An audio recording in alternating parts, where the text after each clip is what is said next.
Notice the jack will be placed right underneath the suspension.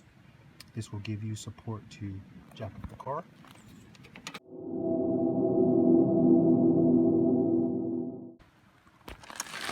So you will be using a 17 millimeter to extract this tire for the Mercedes. So we'll be putting on this tire here, which is a total of 50 miles per hour. You can drive this tire. Once again, it's a Mercedes-Matic.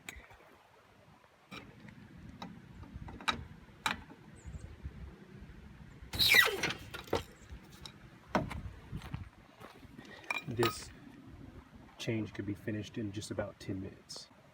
So this is the tire change for the 4MATIC E350.